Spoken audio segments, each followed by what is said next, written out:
Hi everyone. So I came across this video called Believe in God in 5 Minutes, featuring nuclear physicist and old Earth creationist Gerald Schroeder. Challenge accepted. Bring it, Gerald. And one of the questions that I'm asked as a scientist is, how can a scientist really believe that there's something what we refer to usually as God?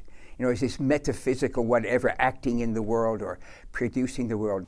People who want to believe something for emotional reasons and don't care whether their beliefs are of any practical use to them will find a way. Faith is all about self-deception. The question's really a non-starter. Science has in fact discovered God, and you can talk to the hardline atheists and they will say, it looks like science has indeed discovered God. Two problems. One, science not only hasn't discovered God, as you explained the term here, it can't. Science deals with the physical, not the metaphysical. Two, it's logically impossible for an atheist to believe that science has discovered God.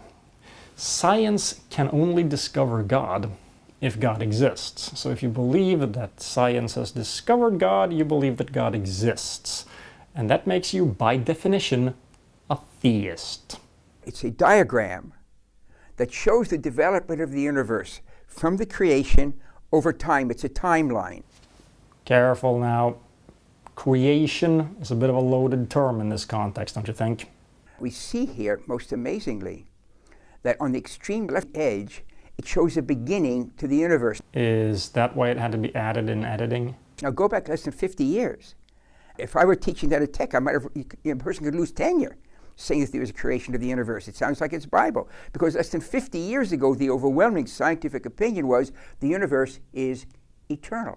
What's changed in the past 50 years is that today we know that the universe expanded from a hot, dense state in which, about 13.8 billion years ago, our understanding of physics breaks down.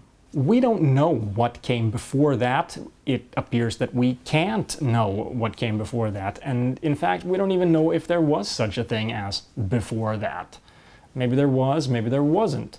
We don't know. Some cosmological models have eternal time, an infinite past, with the Big Bang simply being a transition from one state to another, while other cosmological models have the universe and time itself beginning with a quantum nucleation event that marks the beginning of the expansion, if you will. And the term beginning is not necessarily appropriate. It gets really weird when you're starting to talk about the beginning of time, because there was nothing before that, so how did it begin? Time has always been going on.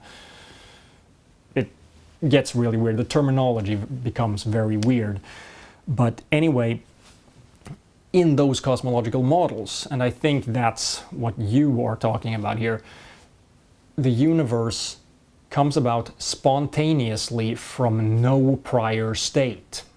A literal nothing. The Bible got it right. There was a beginning to the universe. Okay, I'm going to be generous here for a while and not nitpick the terminology too much.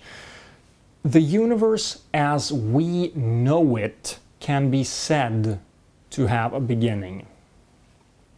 But it's not the beginning the Bible describes.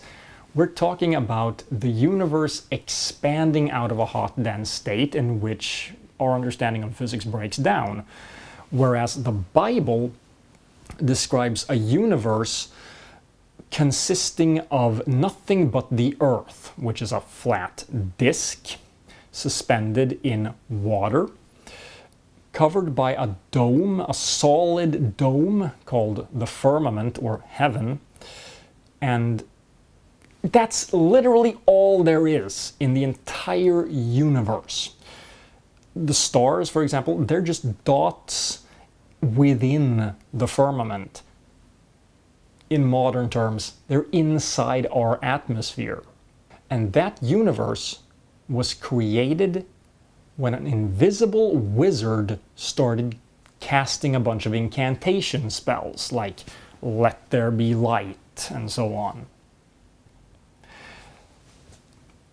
That's not the beginning we're talking about. That's not even the universe we're talking about. The Bible was dead wrong. How are we going to have this idea, is there a God or not? Notice that the creation force isn't the three-letter word God. If you look at the words carefully, it's a quantum fluctuations. Okay. See ya. The universe allows creation of something from nothing, provided you have the laws of nature. Oh. He's gonna go there, isn't he? Okay, say it. Now, the laws of nature, the forces of nature aren't physical, they act on the physical. 1. Don't conflate forces of nature with laws of nature. Forces are physical interactions. Laws are descriptions. 2. The way the term physical is commonly used, it applies not just to physical entities, but also to physical properties and physical interactions. As a scientist, Schroeder, do you actually believe that interactions between two physical entities are supernatural? Because that's what it sounds like you're saying. That science cannot study the interaction between two physical entities because the interaction is not physical. It's beyond the physical. It's metaphysical. It's supernatural.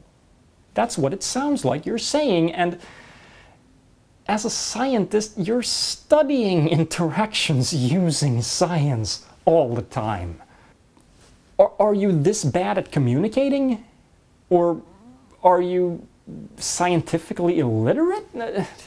That can't be it. My name is Gerald Schroeder. I have a, thank God, a strong science background from MIT, Massachusetts Institute of Technology, bachelor's, master's, PhD, 7 years in the physics staff. I'm sorry, I know it would be a fallacy for me to conclude this because there may be an option 4, but I can only think of one more alternative here, and that's that you're being deliberately dishonest. So if they create the universe, that means they predate the universe. I'll be generous and interpret this as the fundamental behavior of nature does not appear to be contingent upon our universe existing in its current state, and I'm fine with that. So now we have a set of forces. We call them the laws of nature. No, the laws of nature aren't those forces. They describe them. That are not physical, that are able to act on the physical. They create the physical from absolute nothing. And they predate the universe, which means they predate our understanding of time. Put that together, it sounds very familiar. If you haven't noticed it, that's the biblical definition of God. Okay, there's quite a lot of wrong there. Like I said, the forces of nature are physical, and the jury's still out on the creation from nothing part.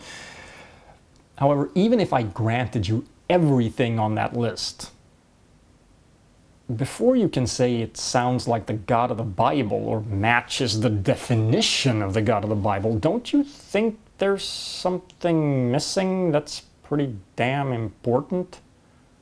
Like the part about God being an anthropomorphic, intelligent, personal being with a mind who cares about what's going on here on Earth and, commands people what to do, how to live their lives, who to have sex with, and in what positions and for what reasons, and so on and so forth. Who are you supposed to hate? Who are you supposed to vote for? Who's supposed to rule a nation on his behalf? All that stuff that theists believe about God, that's not even part of the definition of the God of the Bible? The God of the Bible is simply defined as the forces of nature? Have you not read the Bible? I would assume you have. The God of the Bible isn't just some being with a mind and that's it. He even looks human. He created humans in his image, according to the story. He talks. He participates in wrestling matches.